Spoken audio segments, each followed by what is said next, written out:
So welcome here to First Unitarian Church of Honolulu's weekly Pau Hana.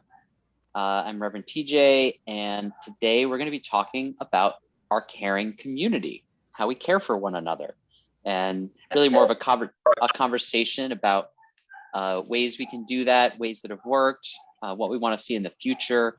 This is part of sort of an unofficial series. 2 weeks ago, we talked about welcome. Now we're talking about caring. It's part of my idea that when we come back together and start to, it's going to be good for us to have been thinking about these themes, been talking about these themes. These are the things that churches do, and do best, as opposed to other institutions in the country, in the world. And so I wanted to be sure we're talking about them and also sharing some of the things I've already heard going on around the church, which are really exciting, and sort of help each other sort of get on the same page and also get questions answered about care and concern. So with that, I just wanted to open with a little bit of sharing about some of the reasons why I brought this up. In the last 6 months or so, people might have noticed, maybe 9 months or so. Not sure. There we go. We've had a few more. We've had some deaths, more than we've had since I've been here in the last 4.5 years or so in concentration, and also people going through some hard things right now, medically and emotionally and things like that. And on top of it all is the pandemic, which is making things worse. And there have been some steps taken already to help address some of the more acute, if you will, items that are coming up for people, and we're doing the best we can with that. But since I've gotten here, there's always been kind of a discussion about what we want to be like as a community, how we want to care for one another, how are we able to do that, what does that look like? And I know some people are already at the church having some conversations about that. I want to say a few things that happened over the last 2 years. In a way, the stewardship team came in about 1.5 years ago, realized that, we had a whole list of all the people who are connected to the church, and started making calls to check in on people during the pandemic. It was a little, there was obviously some discussion about the stewardship team, the people talking about money, making, sort of pastoral calls. And I thought they handled it really beautifully, reaching out first and then to discuss it, pieces like that. So we had like one piece that's kind of coming together.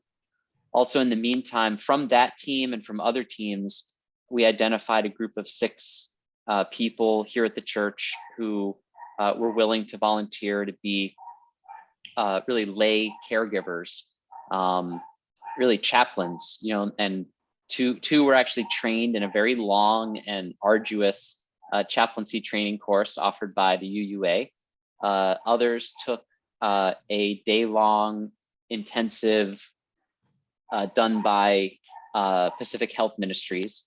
And we've also been doing what are called didactics, or teaching and learning, that I've been leading for that group for the last few months. And so the way that group has been working is one individual in that group will follow or be with or otherwise help someone who in the community who just needs some extra listening or some extra attention and care. And we call that following someone.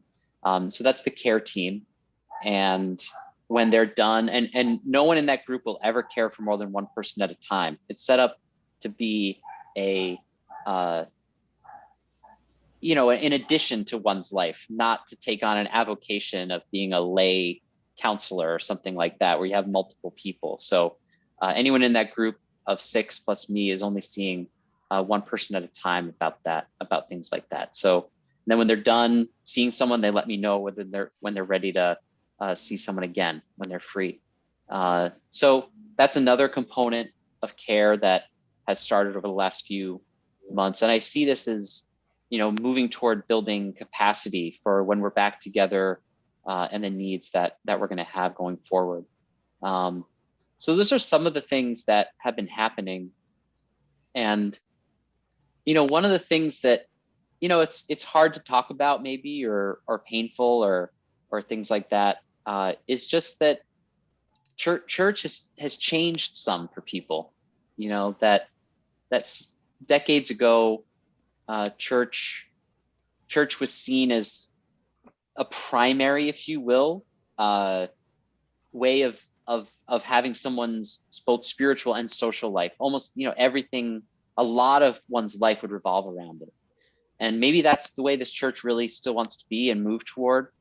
Most churches are going the way of society, where they're more of a one component and becoming really a smaller component of many people's lives than they were in past generations. It's more of one of a number of activities someone does. And again, there's a broad generalization, but I'm just sharing what some of the research and some of my personal experience has been with sort of the generation that are my peers in particular. You see it as soccer, this church, and the kind of deep rootedness in faith communities. And I can only speak to Unitarian Universalist faith communities where I have the most experience, but I was part of a Lutheran community before this, and some others, but this is more what we've been seeing lately. And we don't know exactly what that means for the future of our faith or the future of this church, but it is something, it's a trend we've been seeing,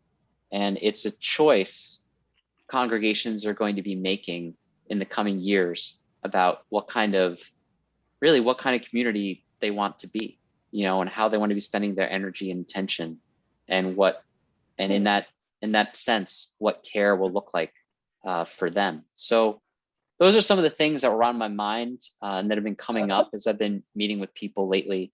And so I just wanted to kind of open the floor for anything that came up first, and hearing that. I know there are some people on the call who are doing some really exciting things looking forward about care for our community. Maybe they would like to speak about that. And so, yeah, that the floor is kind of open for if anything I said struck a chord, or if you have questions about anything I've said, or thoughts about the future we want to see for our congregation in the area of caring for one another. So. Junko. Cool. We'll go Junko and then Nancy. Hi, Junko. So I have a question. I have not taken any of those classes or courses and spent all that energy that I know, like Nancy Shills has and others. I know that they've done that, and I really appreciate that. But somebody like me, is there a way that I can help? You can instruct me what to do, but is there any way that I can participate in this caring position, or whatever you want to call it? Sure. Yeah, I can answer that. There's no requirement that to be on the care team that you take that kind of learning. In fact, some folks have not taken any kind of official anything. They just start coming to the meetings, and when they feel comfortable, then they can take on that role. And if there's areas in which they need to grow, there's smaller modules that the UUA can offer in particular areas, excuse me. And there's also modules I can offer, or areas we can work on. But the chaplaincy course, you could talk to Martina or Nancy about it. There's a lot of technical glitches with it that it took really no less than Jim Cooper to try to solve. But it's quite comprehensive. So the answer is yes. If you'd like to take part in the care team, you don't have to take the 24-hour training. But if you'd care to, maybe chatting more with Nancy or Martina about their experience would be a place to start. Does that help? Yes, thank you very much. I understand. And Pacific Health Ministries will probably be doing another one next year also. So, Nancy, did you have something you wanted to say? Yeah, the nominating nominating team. We are now a team because we're working well together and really trying to, listen well and hear each other's concerns and so forth. So our team, like many in the UU world, is moving towards a widening the circle basis and doing something called growth through service. And it's getting to know people, not just waiting till 1 month before the annual meeting and saying, okay, we need someone for the board. Oh, we need somebody for the social justice, not this frantic thing and to fill the bodies in the committees, but getting to know people all the time throughout the years and finding out how they want to grow spiritually and what their talents are and how they want to grow their talents. And work with people who are already on a team. And hopefully we'll get away from this one person or 3 people or whatever are on a team or committee forever, like 25 years or something. It's kind of crazy, but we need to integrate everybody into the community because we do care about the community. And there's specific things that we plan on working towards. That's really Nan, exciting. Yeah. Nan might want to say something, or Lee. Lee's shaking her head no. Nan, do you want to say something? She's eating. I love that we can eat together on Tuesday nights. Can I say something about eating? Because I just got an air fryer, and anybody who's knows a lot about air frying, please contact me because mine are very gooey. My French fries are very gooey and hard at the same time. It just didn't work as well as. Are you putting them in frozen? No, I cut a real sweet potato. Oh, see, I do know something about air fryers. Oh. They actually work better when the stuff's frozen. Oh. So we can talk about it, but I have a convection oven, and I've had similar experiences. We'll just shift focus to air fryers. Man, please go ahead. Kind of care. The idea of growth through service is really exciting because it does include all of us. And last Saturday we met with Marilyn Huff from the Central Delaware County Unitarian Universalist Church, and they have had this program going in their congregation of 275 people for a couple of years now. And it's really exciting because it's focused. And we were talking about the stewardship group contacting people. Well, this would be not everybody being contacted every week or every month, but rather an interview between a member of the team, like at the moment, the nominating team, and members of the congregation individually or in small groups, once every 2 years. And we have enough turnover in our congregation that is something that, we could do without driving either ourselves or the congregation nuts. So we're looking forward to that. And then finding out what are the things that need to be done in the church and fitting people together, offering people opportunities to do things that they might not have thought about before. And the other thing that comes in through the term limits part is, through the growth through service is what I said, the term limits part. So as Nancy said, when you come to a particular situation, a particular position, you're on the RE team or whatever it is, it's only for a limited period of time. It's not, and we expect you to do this forever, which is something that happens in our church. So I think it's part of caring for our community, caring for the individuals, and caring for our institution at the same time. And it just seems like an exciting possibility. That's great. That's really exciting. Yeah, there's some not-for-profits that actually they function in a team, and it's non-hierarchical, and you have to rotate every 2 to 3 years in your job so that everyone becomes a generalist. Everyone knows what each of the other groups is doing, and then over time, if something, it creates this wonderful web so that if someone leaves or has to go do a different job or whatever, then everyone, ostensibly, many people have already done that job and kind of know where to pick it up. And so there's no real loss of brain drain. So interesting. Yeah, it's great. I've been gently trying to use what I call rotation.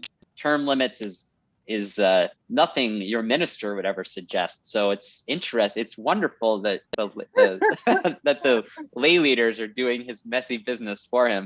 So I mean no, but yeah, the spirit of rotation is powerful. And how is your rotation going? You know what? We're modeling it in a few places. Karen Vlasic just rotated off of co-leadership of the worship team so that she can do more work with the young families as the liaison between the worship team and the young families. So you have someone who's worked for a year as the chair who knows how the whole worship team works. So she's a more effective liaison now for the young families because she knows when the agenda is being written. She knows how to get things on the agenda. She knows all those kinds of things. So the answer is, it is working. So yeah, wonderful. Any other? Good start. Yeah. Any other questions or comments? Is this bringing anything up for anyone that they want to? I'm in sort of non-gallery mode. Oh, I see Bill's hand is up. Let's get Bill on the screen. Hi, Bill. How are you doing? You're just muted though, so. Well, I just unmuted myself and I am still doing very well. Good. I just wanted to comment briefly on the care team. I think this is a wonderful idea that has been absent really for quite a while in this organization. And I'm really glad to see it happening because I know that there's a need out there. And it's a need that this church should be able to fulfill. Thanks, Bill. Yeah, I want to give some kudos to Martina Queen for telling me it has to happen. No, I'm just kidding. But really being a fire and a passion about making sure that that team is up and running. So I want to give credit where credit is due and thank Martina for that. So thank you, Bill. I'd like to add one more thing about the please. growth. Yeah, the growth through service program is I'm on the nominating team, and I've been reviewing what's going on with the growth through service, and I think that's another outstanding program. It will be a really good complement to the care team. Great. Yeah, I think it's very exciting. I have a lot of yeah, I'm jazzed.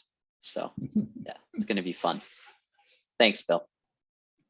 And we're going to go to Kimberly, who's got her hand up. Hi, Kimberly. First, I have a question. Is what we're talking about intra-church only? That's a good question. No,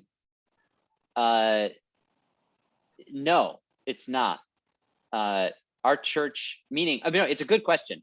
It's not talking about only inter-church. We can talk about that. Our church is one that pretty often receives people who have had bad experiences at other churches. So sometimes we're getting people who are, shall we say, not on a winning streak, who are coming on Sundays and need care sort of immediately. And also, as you know, our church provides care to people from outside of the community in many different ways. So do you want to say something about sort of outer church care, or are you just asking a clarifying question? No, that was a preliminary question. Great. You know, Well, lawyer counselor, mind. counselor, proceed with your questions. So, The witness is ready. I made a suggestion last Tuesday or the Tuesday before that perhaps when we're seeing somebody new walk in, that we ask them something like, what are you looking for, or how can we help you, and or something like that. And I've been thinking about that ever since, and that it would be really easy for us to get in over our heads. And you know, somebody walks in and says, well, I need housing, and we're like, well, you know, we really can't help you with that. So I'm wondering if I'm wondering, Martina just sent me a message that made me laugh. And so I'm wondering if there's are already some parameters, or if it would be good to come up with something like, you know, we can help with, if you're looking for what is our community as a spiritual community and what we can provide that way, fine. If you're looking for a little bit of help for a short urgent need, fine. But if you're looking for us to find you a job. Yeah, I think that would be, first of all, a capacity. Thank you for that, Kimberly. That kind of capacity is something that even larger churches, over 1,000, over 800, 900 members, don't really have the capacity to offer. Most of them work in a way where they're pretty clear about their mission, which is a spiritual mission to help others. That being said, being really up on, like, I keep a list of what all these resources are for domestic violence, for housing, for food, for shelter, for medicine, so when someone does come, I'm not just, you know, just like, oh, that's someone else's job. I mean, it may be, but if you have, and you've built the relationship with counselors, with other, you know, ways of helping someone, then saving that person a bunch of phone calls, that's kind of the best most churches do, unless they have a specific mission, you know, like Blue Water Mission at a church, you know, nearby specifically serves victims of childhood sex trafficking, but they have hired, you know, master's level professionals to do that work, you know, as part of their mission. And I would say that the care work that I'm hearing about now, the cohesion that's starting to happen, and the passion behind it of caring for one another, is the kind of building block that could someday move to some kind of mission that serves a particular group, or you know, something like that in the future. But from what I hear, is it sounds like we're looking at 2 to 3 years of seeing how rotation works, seeing how integrating this kind of work does work to care for those who are here. And the work that this church is doing externally tends to be more engagement in justice work, participation in spiritual work, like the Thanksgiving, like coming out day, a range of other things. So for now, that tends to be the model, and I'm guessing that's how it's going to be for a little while, until we've got the care of each other a little more compact and solidified. So that's just my opinion. It's your church, friends. If you decide that, you know, there's something else you want to be doing, prove me wrong. So Thanks, Reverend TJ. One of the things that might be happening is there are a small group of us who are working on end-of-life documents. And I expect that will be taking a few months. But at the end of that, we're going to have maybe 5 of us who know a lot more than we do now about what documents we need and what to do with them. And I credit Nan a lot for kind of giving us a push in that direction. But it's nothing that we can offer now. But I think there are folks who have particular interests that aren't exactly church related, but people in the church might benefit from. Is that something that you think the church would welcome? Oh yeah. Yeah. I mean, our church has a long and engaged experience in end of life care and advocating for responsible and rational approaches to that care.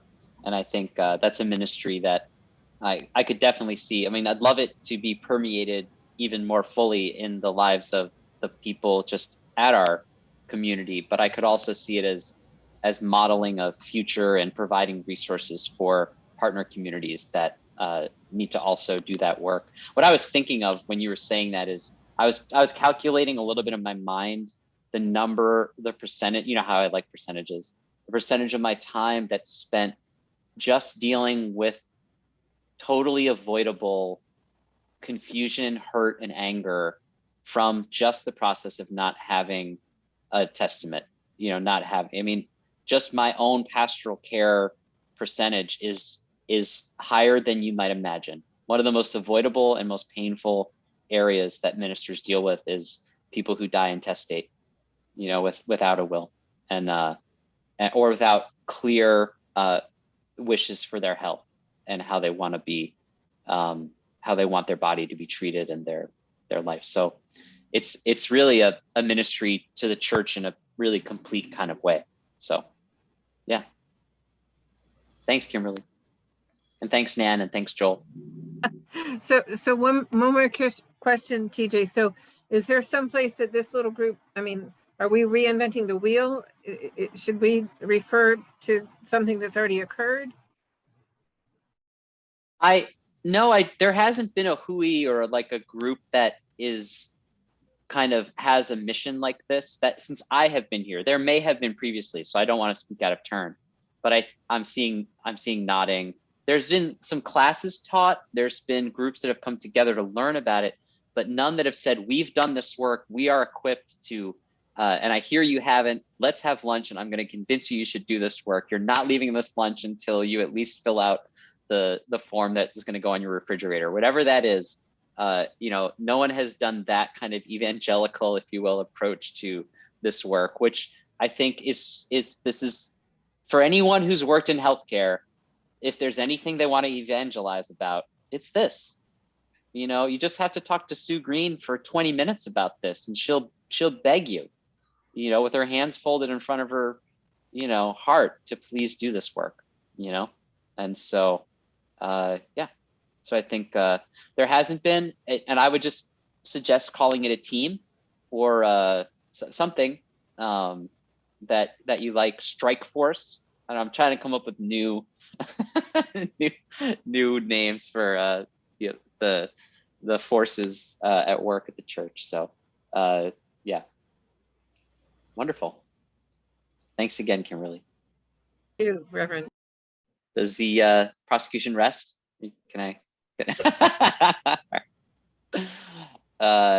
Any other comments? Anything that's come up? Oh, Janice, sure. Why don't we add you to the view here? Oh, how are you doing?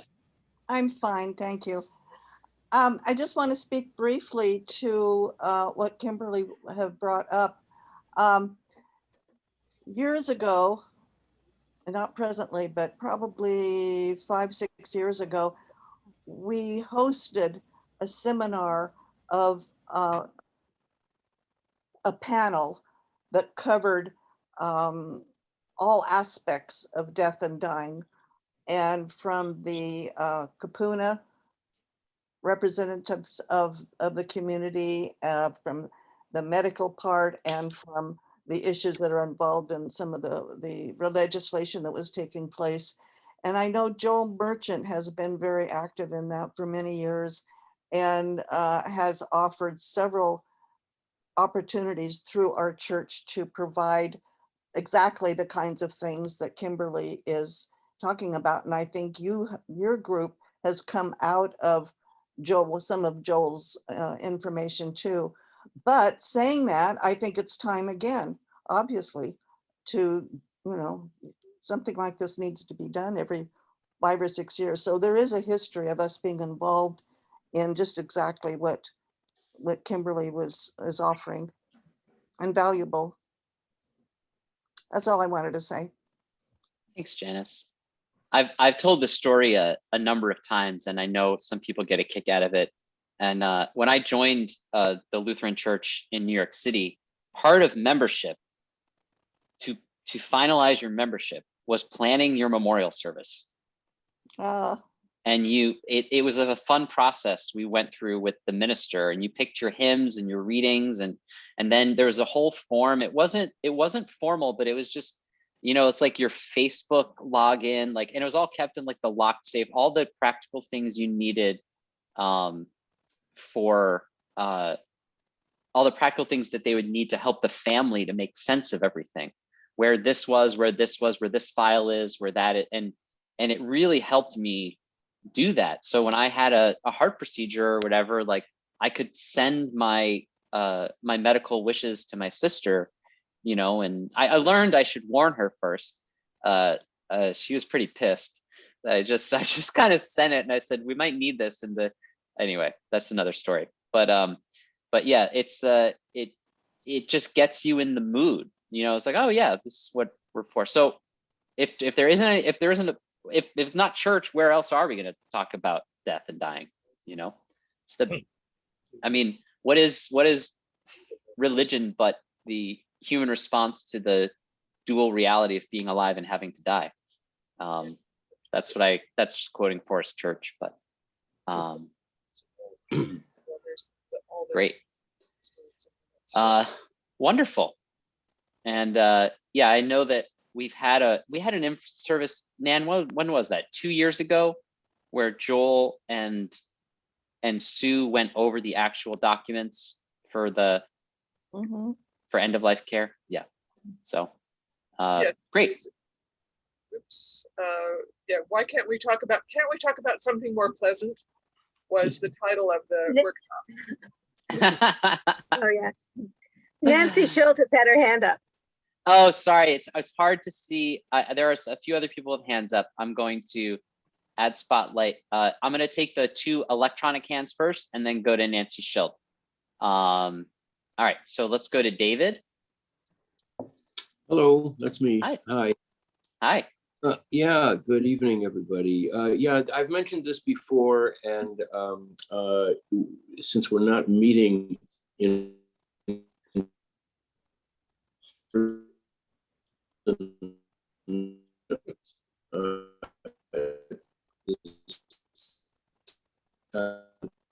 Something's going on with your internet, David. it may be premature.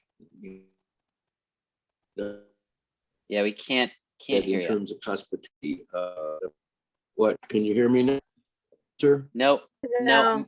Maybe turn off your video. Ding. I'm hearing it too. Okay, maybe just turn off your video for now and see if that helps with the bandwidth.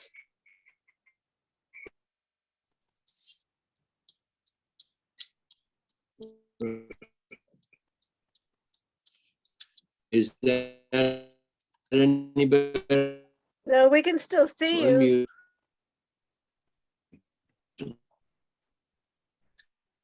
But we can't hear you.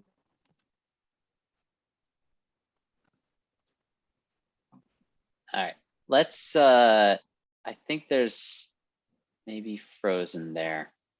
All right, if it's okay, we're gonna go to Allison and then to Nancy and then back to you, David, when that gets, oh, we lost him now. Okay, so Allison, go ahead. Hello. Hi. Hi. I am interested in finding out more about doing something like you mentioned that you did it at the other church with, writing one's own service type of thing. And I was wondering if maybe that would be something that we could explore to see if other people might be interested in doing that also. Sure. That sounds fun. Yeah. I'm weird, but yeah, I mean, it would be great if we wanted to do it as like a 3 session like hour and a half each, kind of planning and looking at different elements and things like that. Can write your own eulogies. It'll be great. So yeah, I'm not really joking. I think it would be really insightful. Give it some thought.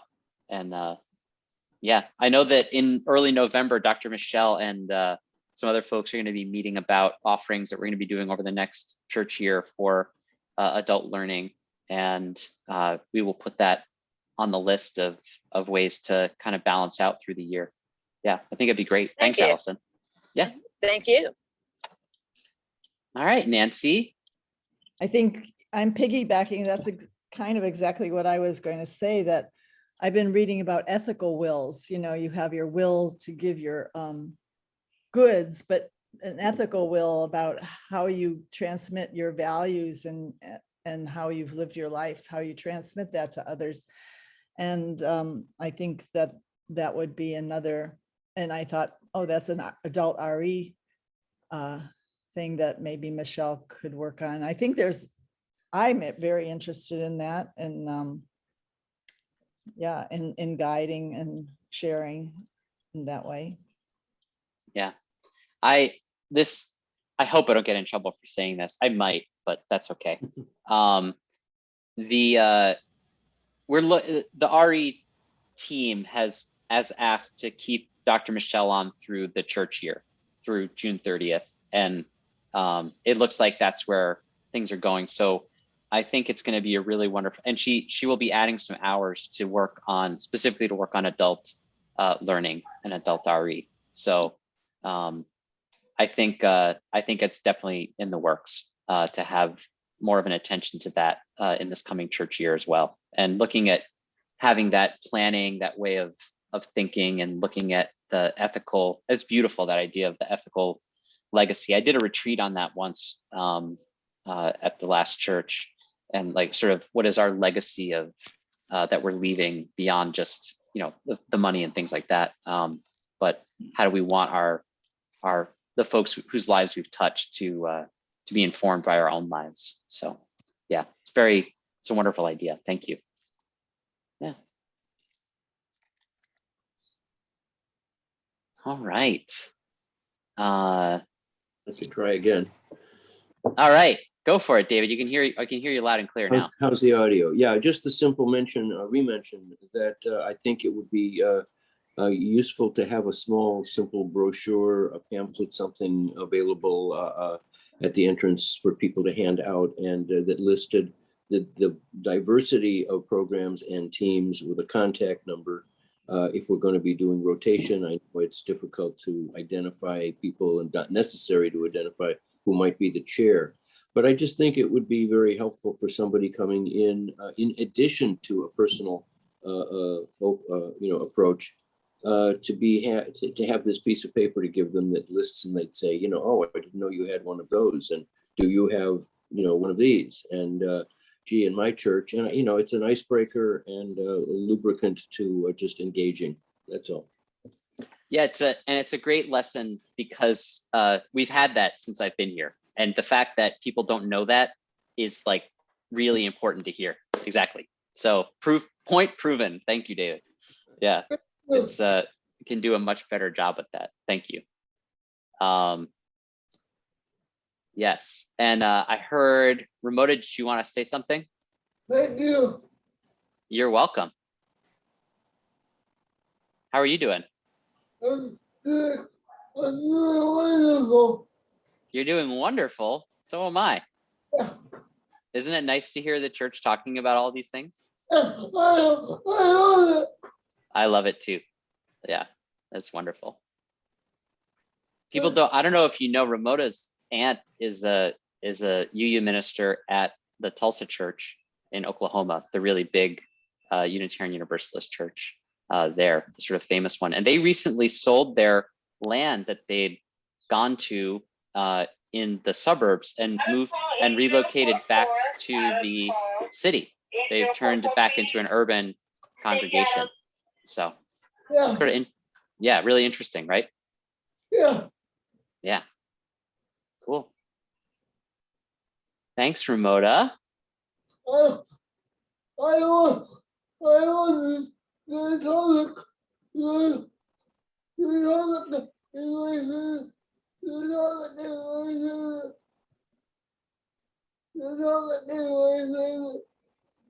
wanted to talk about one more time.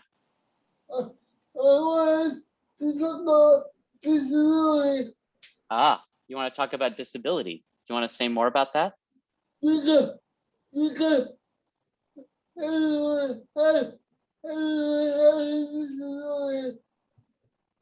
Because you have a disability.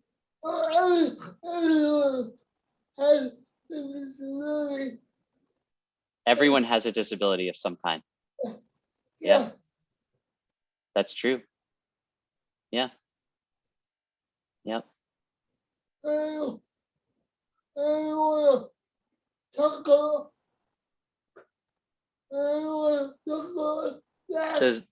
Does anyone else want to talk about that? Because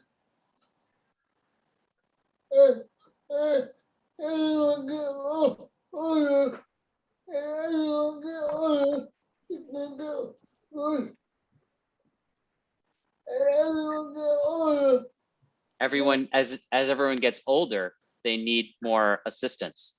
Yeah. Yeah. Yep. That's very true. Yeah. And thinking about how we care for our community in that way in the future is important.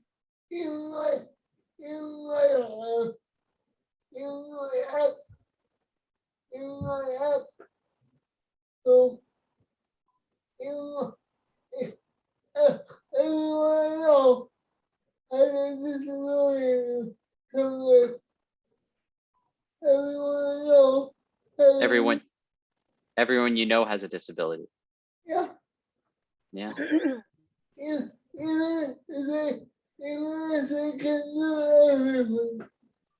Even if they think they can do everything. Yeah.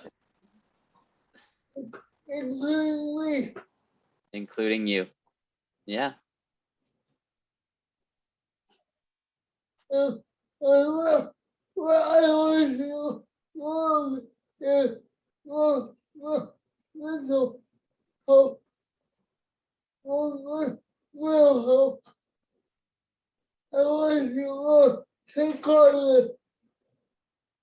You want to see more talk about this? I'm sorry, one more time. You want to see more people think about this?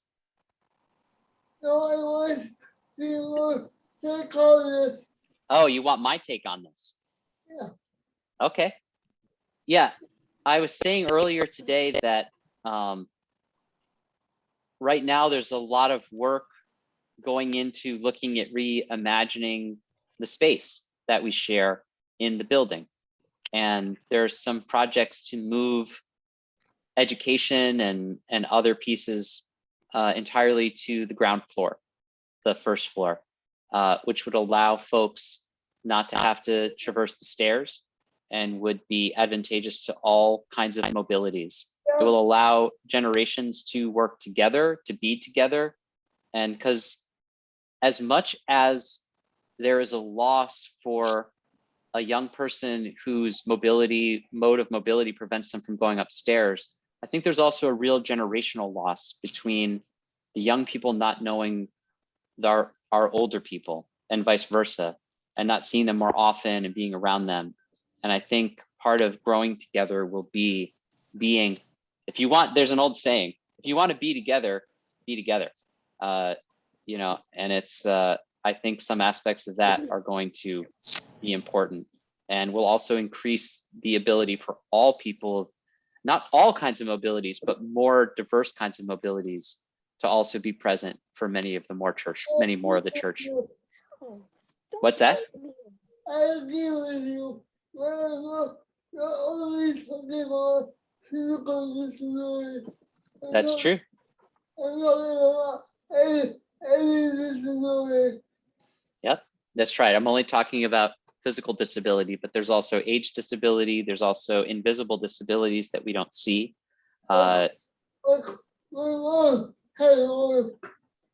Yep, like Some people have bipolar, some people have, yeah, have things like that.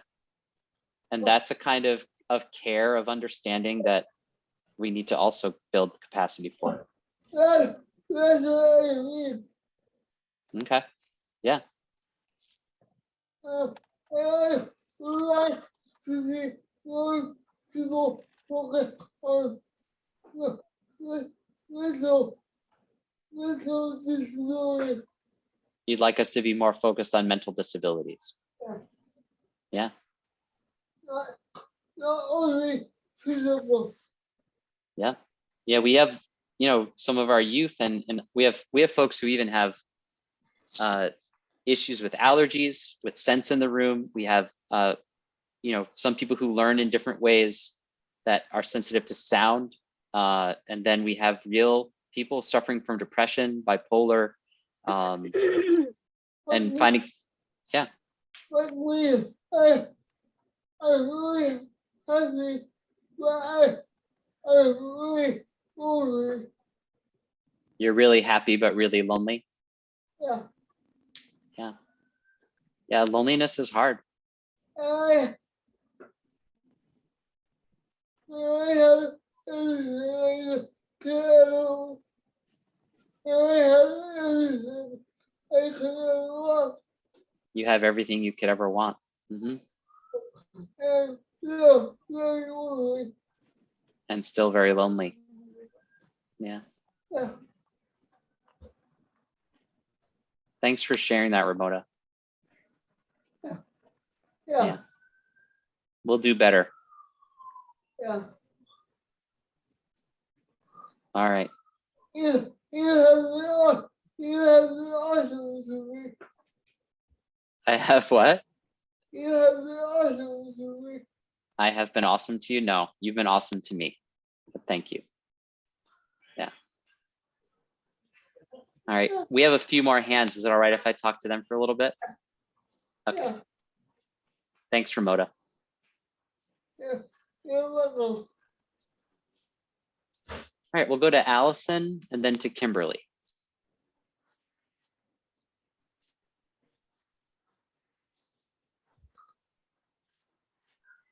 Yes, thank you.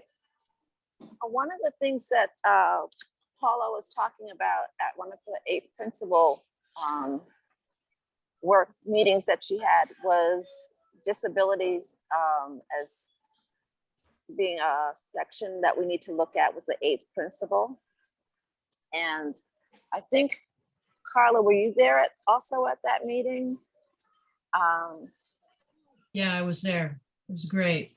And it was just, just what Ramona said, that, I mean, if we're all lucky enough to live long enough, whether we have a disability now or not, we will have. Mm-hmm. And that's something that really struck me. So I appreciate Ramona saying that to all of us tonight. Yeah. So thank you, 8th Principal Task Force, and thanks for the reminder, Allison. Yeah, and thank you, Ramona, for helping us focus on this. You're welcome. Thanks. All right, we'll go to Kimberly. So, Ramona, I thank you so much for your thoughtfulness. Reverend TJ, I think I'm preaching to the choir here, but do you remember the language of the 4th step of the 12 steps of the NA programs? It's something about a searching and something moral inventory. I think that is something like that, yes. Right, and I'm just wondering if that fits with what Nancy was saying about taking a look at somehow memorializing what our values and goals are. Mm-hmm. Yeah, we've, partly, the visioning and mission work is something people talk about, but all mission and vision is setting values in motion, and looking at really what a group or a community or a church's values are. And there are 2 ways of thinking about that. The values of, what we want to do about it, or saying who we are. Sometimes values sound like descriptions and sometimes they sound like goals. and like values we want to fulfill. And the value seeking and value finding and value claiming process is really powerful. And it's one that I've encouraged. I know that the worship team reads its mission before every meeting. It worked for like a year on its mission. And it's like, and really tries to call itself into account for its values when it's doing the work that it does. And I think there was a call at one point for every group to have a mission, really figure out what its values are. And that's just one aspect, but there may be a more comprehensive, I know there is a more comprehensive way of undertaking this. And maybe when we're back together, it's one of the things we're going to want to look at. And I imagine a lot of the learning that we're doing out of the care, the cohesion that we're seeing out of the nominating team and the care team and some of the others might help us look more squarely at how we want to be caring for others and what our values really are going forward. So, yeah. Thanks for that, Kimberly. It's always good to be thinking about what our values are. Yeah. All right, any other? There's been so much honking in my neighborhood today. I'm sorry. Every time I've had a pastoral care call, I feel like today there was someone backing up some huge piece of equipment, and the poor person didn't know if it was outside their window or my own, and I didn't know either. Okay, I'm not seeing. I'm doing my best to scan through for other hands. But yeah, we've covered a lot of ground. Unless anyone has any closing thoughts, I just want to. I think I'll just, say that this community is very loving and caring, and I think we've just been dealt quite a card, quite a hand of the last year and a half. And watching the ways people are already creatively coming out of that malaise or coming out of whatever impact that had in these beautiful ways of caring for one another is really powerful. And I think some of this work is going to be an incredible legacy for this community, and I'm really looking forward to seeing it. So I want to thank everyone for contributing and everyone for sharing, and wish everyone a wonderful evening. I see one more hand. Hi, Catherine. Yep. I'm just wondering if we think we could possibly do a Thanksgiving dinner at the church, and what I should do to figure that out. That'd be a question for the board, and the board, the way I understand it, the way I understand for any kind of gathering is that the church will not be gathering until they won't even be on the board agenda until cases have significantly flattened, which they do look like they have done. And I know that Hawaii has reached a 90% vaccination rate with with folks who can be vaccinated. But it is a question for the board. So, yeah, about having a church-sponsored gathering. Yeah. Great. Okay. All right. Well, with that, everyone, many blessings on your evening ahead. And thank you for your kindness, your candor, and your compassion today. And you're welcome for my alliteration. So have a wonderful have a wonderful evening, and I will see everyone very soon. And if someone wasn't here and you think they should see this, please just mention it to them that it'll go out with tomorrow's bulletin. They can get a link to it right there. Okay. All right, everyone. All right. Bye, everyone. Thank you for convening this. Thank you. Thanks, everyone.